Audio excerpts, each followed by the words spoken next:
महाराष्ट्र काय कर्नाटक काय सर्वांनी सबस्क्राईब करा खिलार महाराष्ट्राची शान आणि क्लिक करा बेल आयकॉनवर। एन्जॉय।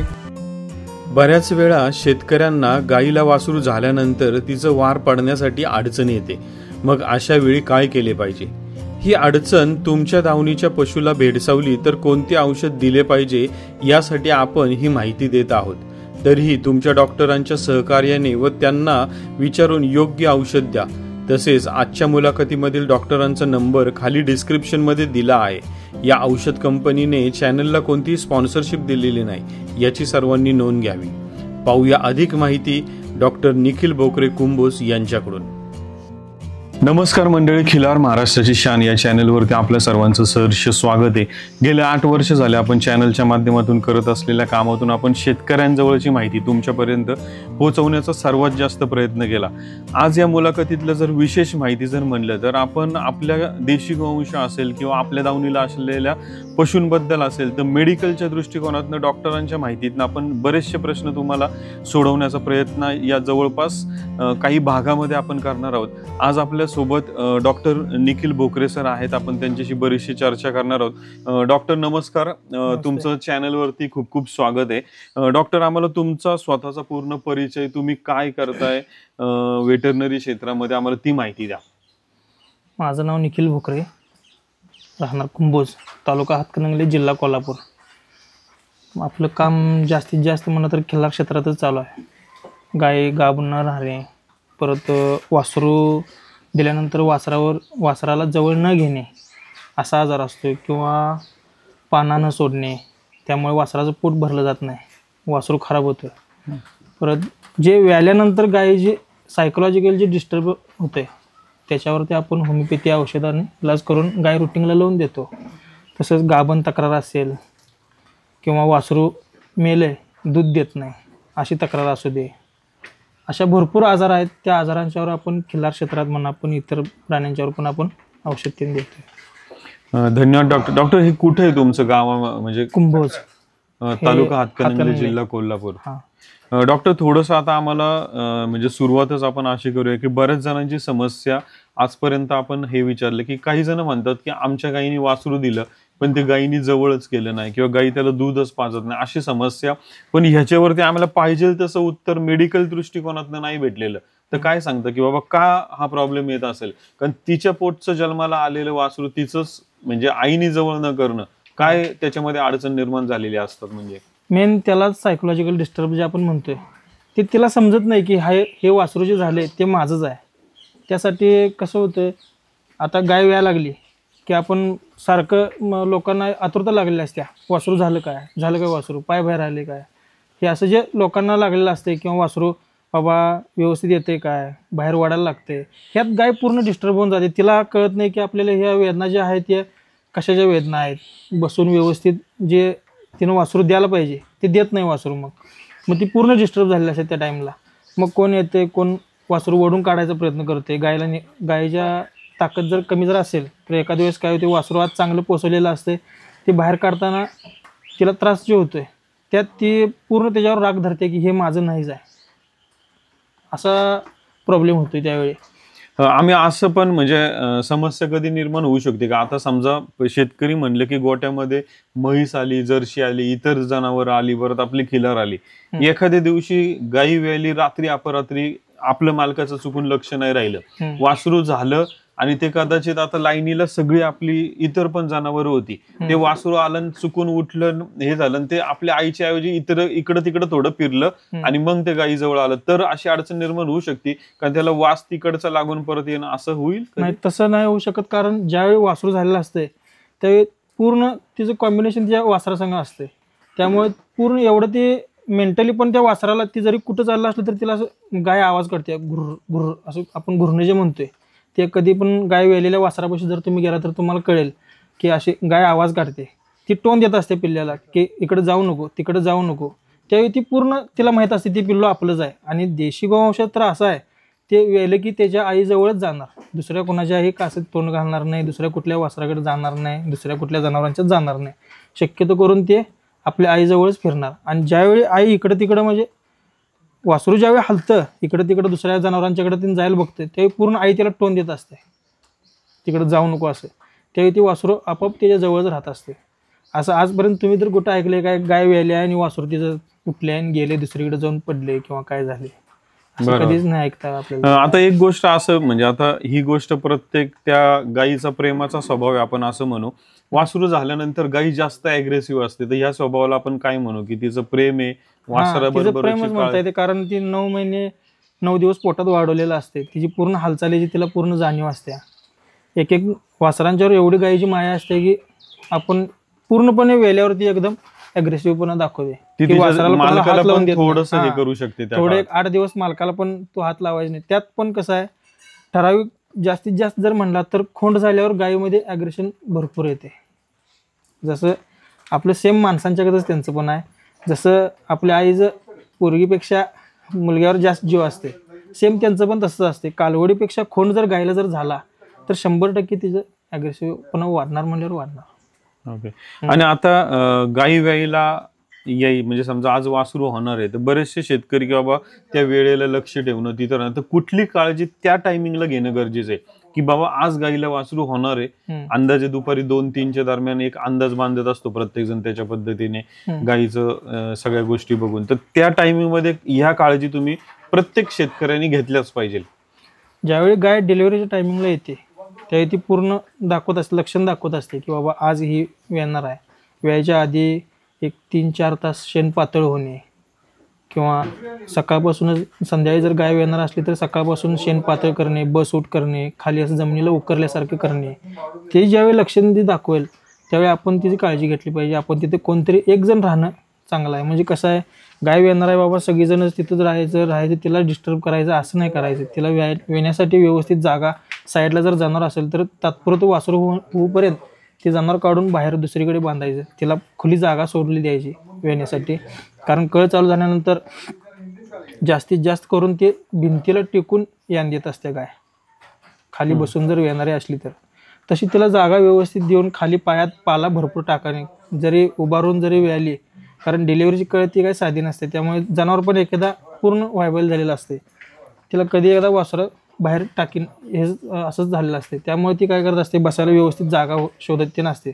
त्यावेळी आपण काय फक्त जरा जागा तिची कायम स्वच्छ ठेवणे, पायात पाला भरपूर ठेवणे ही अशी काळजी घ्यावी. आणि पाणी जर पाजत असणार तर अर्धीच बार्डी पाजा, पण गरम पाणी पाजा वासरू झाल्याच्या नंतर. झाल्याच्या नंतर वासरू झाल्यानंतर वार पडेपर्यंत शक्यतो करून त्याला अर्ध्या बार्डीपेक्षा कमीच पाणी द्या, ते पण गरम पाणी द्या. एकांचं कसं होते आता मी बऱ्याच वेळा इकडे ते फिरलो ट्रीटमेंटसाठी, पण कसं होते गाय वेल्यानंतर ह्यांनी काय करतात बार्डी भरून पाणी पाजतात, गार थंड पाणीच. पहिलाच पोटात कळ असते त्यांच्या, परत ही पाण्याची कळ, अशा ह्या कळ्यामुळं पूर्ण गर्भाशय पण त्यांचं बाहेर येऊ शकते. त्यामुळे पाणी तेवढं कमी पाजणे. वासरू वेल्यानंतर वासरू हाय असं उचलणे, ते बिगर धुता पुसता डायरेक्ट त्या तोंडापुढे टाकणे. आता काही आता धुण्याचा विषय आला म्हणून मी एक विचारतो की काही म्हणजे आता एखादा काळजीपोटी समजा ते वासरू झाल्यानंतर पुसणं असेल धुणं असेल तर पुसणं ठीक आहे पण धुतलं नाही पाहिजे. नाही धुतलं तर चालतंय, पण कधी ज्यावेळी गायनं तिचं सकाळ संध्याकाळचं 2 दूध केलं पाजलं पाहिजे व्यवस्थित. लगेच त्या 1-2 दिवसात 1-2 दिवसात नाही, परत तुम्ही धुवा. धुताना वाटलंच तर गार पाण्याने धुवा, जेणेकरून वासरू म्हणजे त्याची इम्युनिटी पॉवर वाढेल की त्याला गोचडी नाही जास्त लगे होणार, परत पिस्सू वगैरे ते असं होते. हे असं काही नाही होणार त्याला. वेल्यानंतर 2 दिवसांनी तुम्ही धुवू शकता.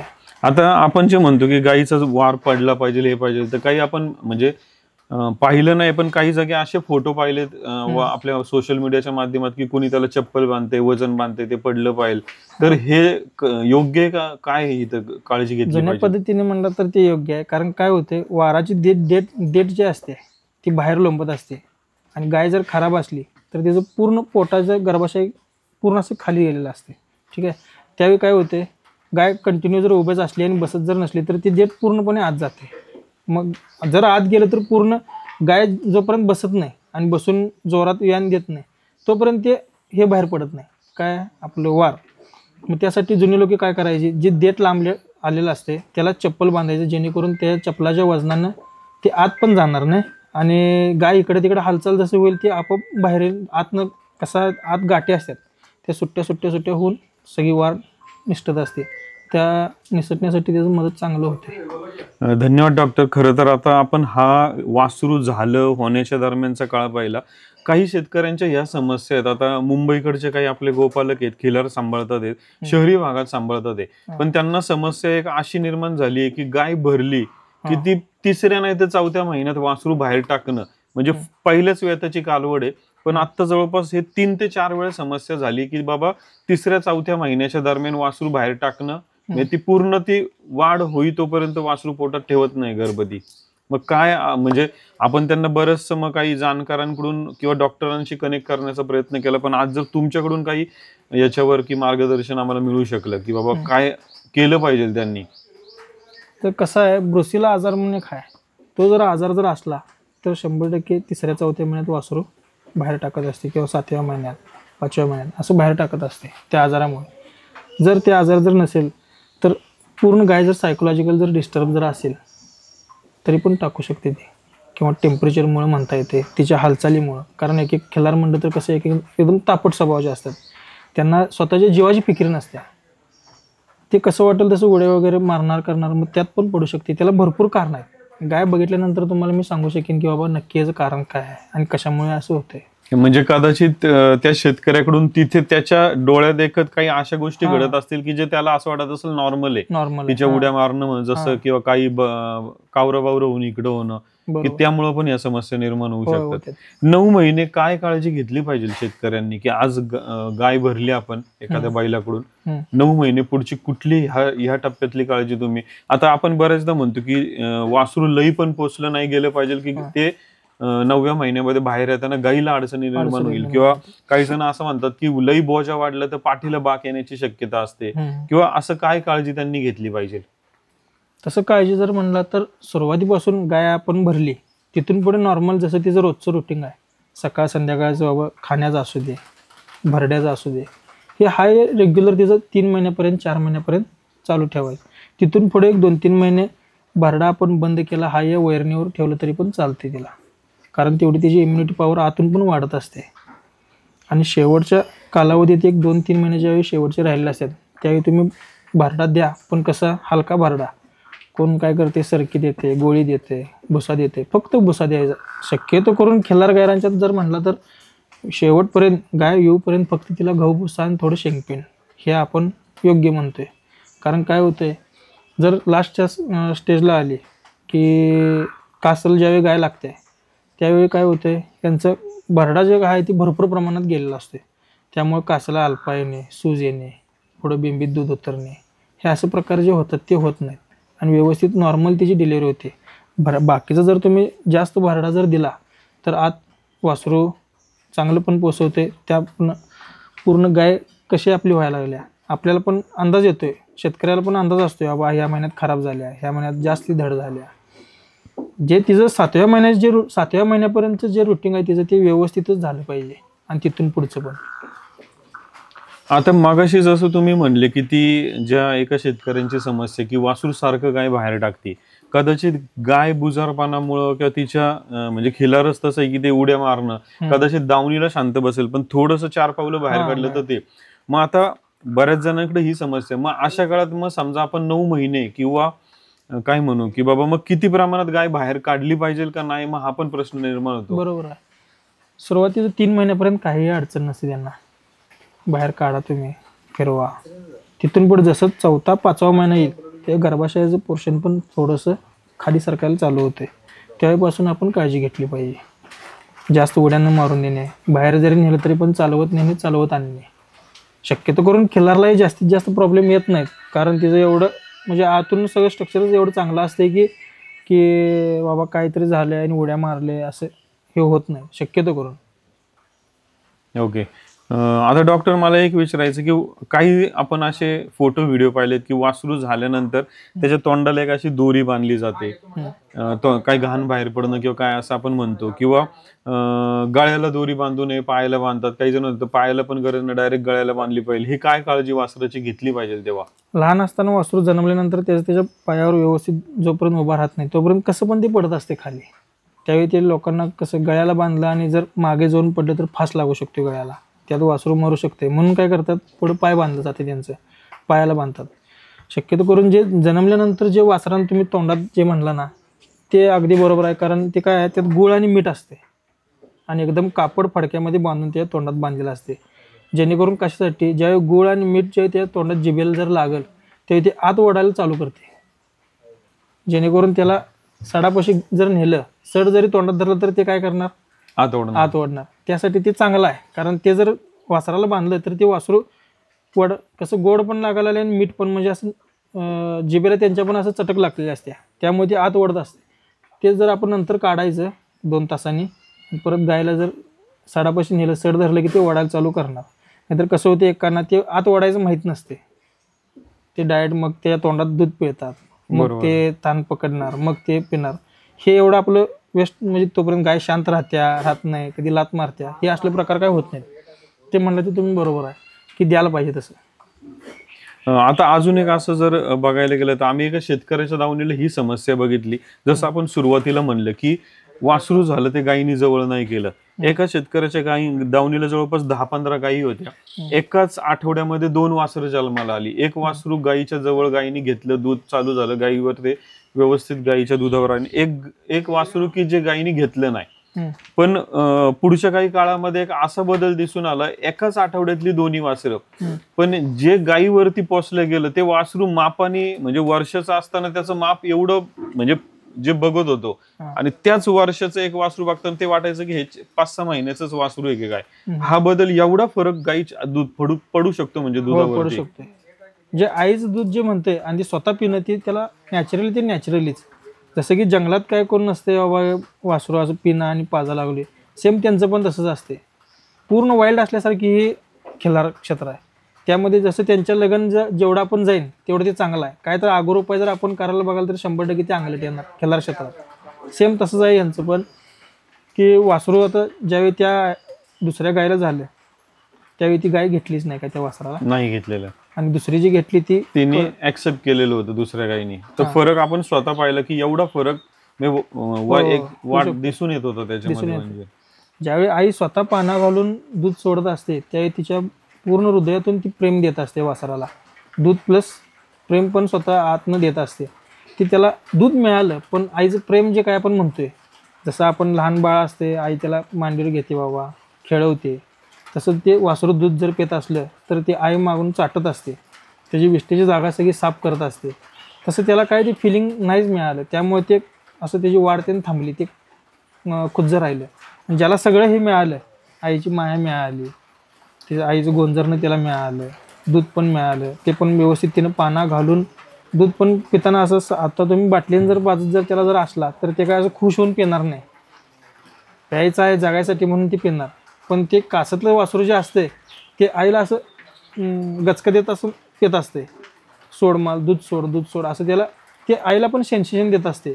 ज्यावेळी तसं आईला सेन्सेशन देते त्यावेळी आई पण व्यवस्थित लघवी करून पाना घालत असते, त्यामुळे ते वासरू एकदम चांगलंच होणार 100%. पण हे दुसरं वासरू जे तुम्ही आता म्हणला त्याला हे सगळं काही मिळालंच नाही ना, त्यामुळे ते खुश राहणार. ओके, आता हा दुधाचा विषय आला म्हणून एक विचारायचंय की वासरू झाल्यानंतर असं म्हणतात की तेवढ्या वेळातलं जे गाईचं दूध आहे झाल्यानंतरचं, तो जो चीक म्हणतो आपण, तो त्याला मिळणं गरजेचं असतो. तो किती टाइम त्याला, 24 तास 48 तासातला त्याला योग्य वेळेत गेला पाहिजे, असं काही त्याच्यात हे असतं की जेणेकरून पहिलं जे धार आहेत, म्हणजे गाय व्याल्यानंतर ते 4 वेळा वासरू प्यायला पाहिजे, सकाळ, दुपार, संध्याकाळ, रात्री, पूर्ण मध्यरात्री, असं म्हणा काय अडचण नाही.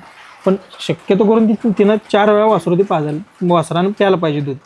आईचं कास पण मोकळी होत असते, त्या वासराचं पोट पण भरत असते. तिथून पुढं कसं दिवसातून 3 वेळा पाजत चला, तिथून अनेक पुढं 2-3 महिने गेले. शक्यतो करून पहिले जे 21 दिवस आहेत गाय व्याल्यानंतर पूर्ण गाईच्यात प्रोटीनच असते पूर्ण 21 दिवसापर्यंत. दूध म्हणजे डेअरीत पण घेत नाहीत म्हणतात बाबा, ते का घेत नाहीत तर त्या दुधात ते अजून हे आलेलं नसते, पूर्ण बाळासाठी जे लागणार आहे ते पूर्ण त्या दुधात असते. ते शक्यतो करून दिवसातून 3-4 वेळा पाजलं पाहिजे सुरुवातीचं 8-10 दिवस. तिथून पुढं मग तुम्ही 3 टाईमवर पाजा, मग तिथून पुढं तुम्ही सकाळ संध्याकाळ 2 टाईम पाजलं तरी पण चालते, काय अडचण नाही. आता दूध पिण्याचाच विषय आलाय तर आता झालेलं वासरू आणि गाईची दूध देण्याची कॅपॅसिटी जास्त असू शकते. मग वासरांनी कधी कधी आपण असंही म्हणू की ते लहान बाळ आहे, त्याला कळणार नाही आपण किती प्यावं. कधी कधी काही काहींकडे समस्या येते की शेण मग थोडस पातळ टाकणं किंवा ते त्याच्यातनं काही जाणवते की बाबा ह्याला दूध पचतंय नाही पचतंय. मग हा रेशो कसा ठरवायचा आपण? त्यावेळी आपल्याला दूध काढावं लागणार, गाईचं थोडंफार काढावं लागणार, त्याच्या हिस्स्याचं त्याला सोडायचं, जेणेकरून आपल्याला पण अंदाज आलेला असतो बाबा याला किती दूध पचते, किती दूध याने पिले, तेवढं त्याला सोडून बाकीचं आपण दूध काढून घ्यावं त्याचं. मग आपण ते पाजत असताना गाईचं पण अलीकडचे 2 सड किंवा पुढचे 2 सडच त्यांनी प्यावे आणि मग नंतर वाटली गरज तर मागच्या सडाकडे जावे, हे आपण कॅल्क्युलेशन तिथं करून घ्यावं तिथं. असं नाही की जाण कुठल्याही कुठलं पण पी नाही, त्याला बरोबरच आपण जसं सवय लागल तर सवय आपण लावल तसं त्यांना पण लागत असते. आणि या काळामध्ये समजा एखाद्याची गाय समजा आपण म्हणजे काही जणांनी जुन्या काळात आपल्याला हा पण प्रश्न केलाय की गाय दूध काढून देत नाही, लात मारतीये वासरू, मग त्यावेळेस जे दूध काढलं गेलं पाहिजे गाईचं मग तेवढ्या प्रमाणात काढलं नाही गेलं तर गाईच्या सडाला आपण काय म्हणतो एखादा सड बंद पडणं, या अशा समस्या येऊ शकतात. खिल्लार आहे म्हणल्यावर स्वभाव हा त्यांचा ॲग्रेसिव्ह असणारच. पण ह्यामध्ये कसं आहे आपलं पण काहीतरी नॉलेज पाहिजे. दूध मग आपण वासराला दूध तर जास्त होतंय, गाय तर दूध काढून देत नाही, त्यावेळी आपण औषध पण देतोय होमिओपॅथिक, सायकोलॉजिकल डिस्टर्ब एकदम शांत व्हावं आणि तिनं मालकाला पण ॲक्सेप्ट करून त्याला पण दूध द्यावं असं पण औषध आपण तयार करून देतोय. पण जर औषध आणूपर्यंत जर तिचं कास जर मोकळं जर तिचं होत जर नसलं तर काय करावं, गायीची पुढल्या बाजूची एसंजी आहे दोन्ही हाताने पकडून पूर्ण तिचं मान वर करावं आणि शिंग जे आहेत ते वशिंडाच्या इकडे पूर्ण असं खाली, जेवढं गायीचं तोंड वर होईल तेवढं गायीला मागचं पाय उचलत नाही. लक्षात आलं का तुम्हाला? म्हणजे लात मारत नाही, लात मारता येत नाही. त्या वेळेमध्ये गाय तर पाण्यात घातलेली असते, त्या वेळेत आपण दूध काढून मोकळं व्हावं. किती पण तापट जरी गाय असली, एकदा तिचं मान पूर्ण असं वर करून जर धरलं तर तिला मागचं पाय जास्त करून उचलता येत नाही, त्यात आपण दूध काढून तिचं घ्यावं. डॉक्टर, आता या मुलाखतीच्या शेवटी मला एक प्रश्न विचारायचा आहे की वासरू झाल्यानंतर किंवा ओव्हरऑल टाइम मध्ये शिजवलेलं अन्न आपण आपल्या गाईला वासराला किंवा बैलांना जेव्हा दिलं जातं तर याबद्दल काय माहिती देता तुम्ही? त्याबद्दल जर सांगायचं जर म्हणलं तर एक आता जुनी माणसं कसं करतात की गाय व्याल्यानंतर शिजवलेलं अन्न तिला घालणं किंवा बाजरी आणि तेल घालणं किंवा भात आणि तेल म्हणजे साळे असतात ना भाताचे, ते आणि तेल वापरून असं करून घालतात, वार पडण्यासाठी मदत होते. पाव आणि लवंग घालतात, असं बऱ्याच गोष्टी आहेत की ते जुनी माणसं की घालत होती. पण आता कसं आहे काळजी घेतली पाहिजे, पण असं घालून नाही चालणार. प्रत्येकाच्या पोटाची काय अंदाज नसते. आता वार पडण्यासाठी भरपूर औषधं वगैरे ते आलेलं आहेत, ते आपण वापरलं तरी चालते. पण जर शिजवलेलं जर तुम्हाला अन्न जर घालायचं असलं किंवा मक्याचं पीठ शिजवून घालतात, कोण गव्हाचं पीठ शिजवून घालतात, कोण काय शिजवून बाजरी शिजवून घालतात, ते शिजवून देताना अगर दुसरा कोणताही भरडा तिला देताना असू दे, थोडीशी त्यात वाळली कुट्टी घ्यायची आणि त्यामध्ये तो पूर्ण भरडा मिक्स करायचा आणि तिला द्यायचा, जेणेकरून काय आहे तिनं जे खाल्लं आहे त्यातलं 70% तिच्या कामाला येणार पूर्णपणे. ती एकदम हावऱ्यापणाने असं गप खाऊ पण शकत नाही, त्यात कडबा कुट्टी वाळली असल्यामुळे ती शिस्तात मन लावूनच खाणार. भरडा खाताना वरवसपणा तिचा वाढणार नाही. तेच आपण डायरेक्ट जर ठेवलं की असं तसं भरडा म्हणलं की जनावर तुटून पडते त्याच्यावर आणि भरपूर असं खायला बघतं. पण तेच त्यात थोडी कडबा कुट्टी जर घातली तुम्ही की एकदम शिस्तात खाणार, खाल्लेलं सगळं पूर्ण रवतीला येणार आणि गायची पचनक्रिया पण चांगली राहणार, गाय पण सुदृढ बनणार. आता हाच प्रश्नाच्या निगडीत मला एक विचारायचं आहे की आपण चॅनलच्या माध्यमातून कधी कधी कुठलाही एखादा कार्यक्रम असेल किंवा एखादं प्रदर्शन असेल तर तिथं शेतकरी बाटली बिस्लरीची आणतो, तोंडात घालतो, पाचतो, गाय असेल, वळूबैल असेल, काय असेल, किंवा खुराक चारण्याची प्रत्येकाची काही ना काही पद्धत आहे. आम्ही एक पद्धत बघितली की पूर्ण जीभ पकडून मग असं इकडं घालून मग असं जे काही पद्धत आहे. तर म्हणजे कधी कधी काही जण आमचे प्रेक्षक म्हणतात व्हिडिओच्या माध्यमातून हे काय तुम्ही काही करताय, किंवा पाटीत दूध पाजणं असेल किंवा बाटलीने दूध पाजणं असेल, म्हणजे मोठ्या खोंडाला पण किंवा ठसका लागतो बाटलीने दूध पाजण्यात. तर याबद्दल आम्हाला माहिती द्या सर्व. आता पहिली माहिती जर म्हणलं तर तुम्हाला सांगतो की आपण वासरू झाल्यानंतर वरून दूध पाजतो. वरून दूध पाजणं कसं आहे, जर वासरू मनाने वरून दूध पाजताना पण त्यात पण आपल्याला वासराचं कौशल्य असते की ती मनाने व्यवस्थितच पेत असते आणि एकाला जबरदस्ती पाजत असते. जबरदस्ती पाजत जर असताना समजा दुधातलं कसं श्वसन नलिकेत दूध जर गेलं तर छातीमध्ये कफ झाल्याशिवाय त्याला बाहेर पडता येत नाही. त्यामुळे छाती भरणे, निमोनिया होणे, हे सर्दी कायम राहणे, हा प्रकार सगळा काय होते, असं वरून दूध पाजल्यानंतर होते. तेच तिला आवड निर्माण करून पाठीतून जर तुम्ही ते पाजला, त्याला 2 लिटर पाजा, 3 लिटर पाजा, ते पचवून घ्यायची आतल्या आत त्यानं तयारी केलेली असते. त्यावेळी ती त्यानं म्हणजे पित असते. आणि दुसरं जर म्हणला तर आता ते भरडा चारणे कसं होतंय, शेतकऱ्याला पण असं झालेलं असते की माझं वासरू एवढं जोरात झालं पाहिजे, माझं वासरू एवढं उठलं पाहिजे.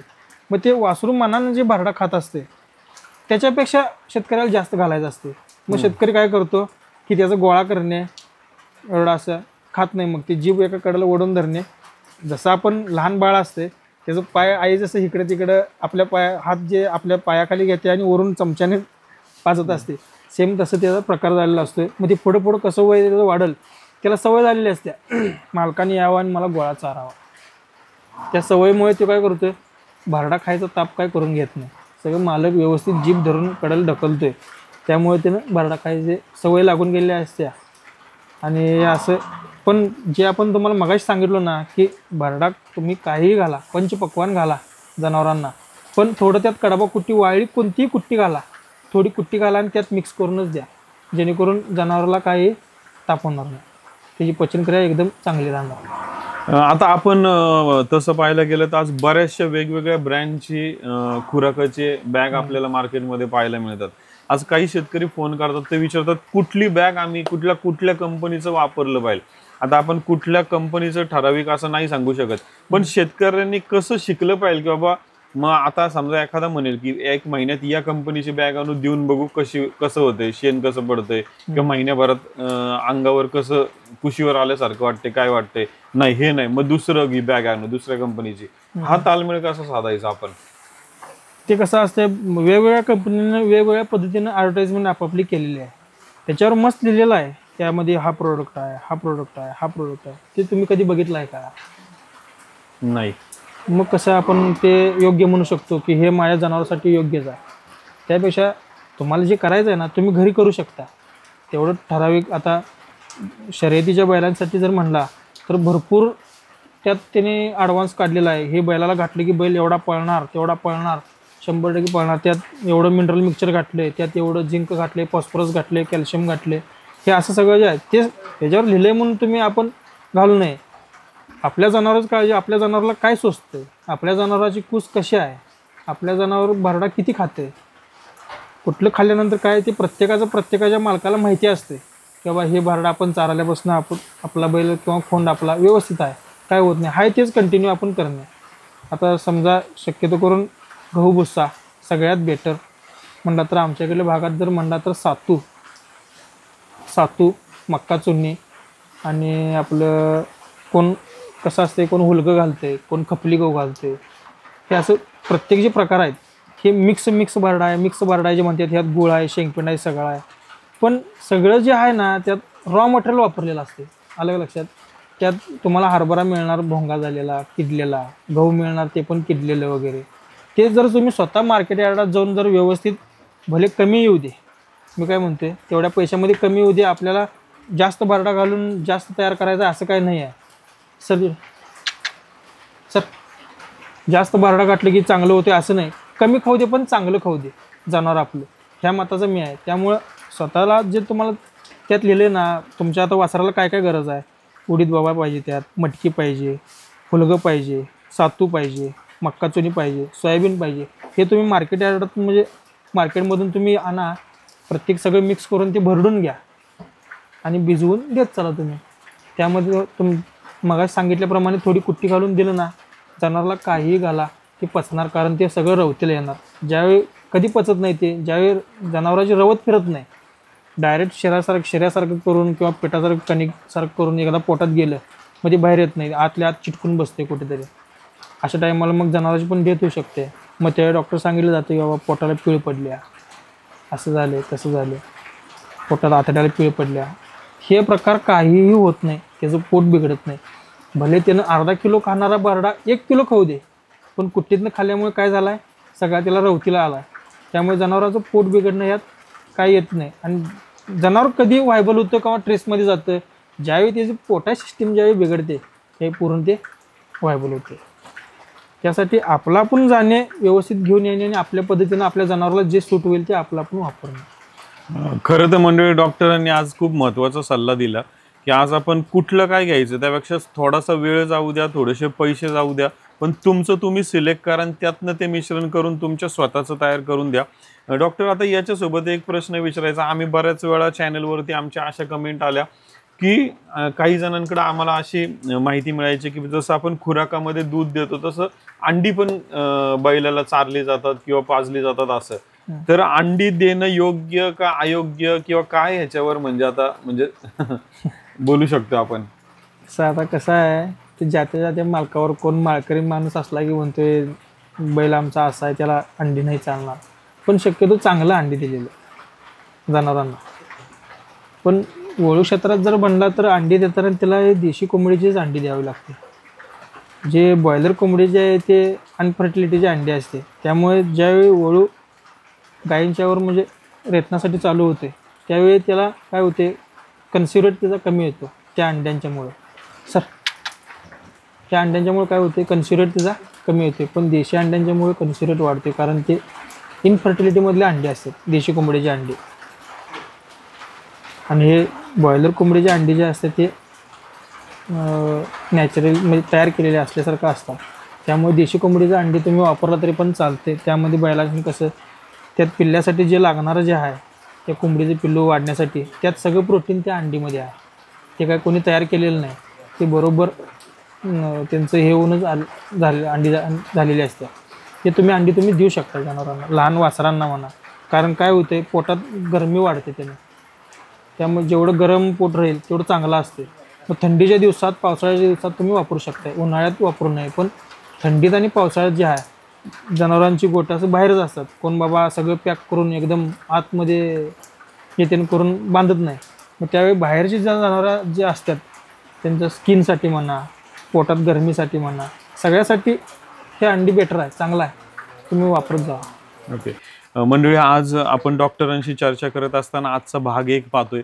पुढच्या भाग 2 मध्ये आपण सिमेन या विषयासंदर्भात एक स्पेशल एपिसोड करतोय की जो आजपर्यंत आपण कदाचित हा फर्स्टच एपिसोड आहे की जो आपण एखाद्या डॉक्टरांसोबत, अनुभवी डॉक्टरांसोबत आज आपण चर्चा करणार आहोत. उद्याचा भाग 2 नक्की बघा.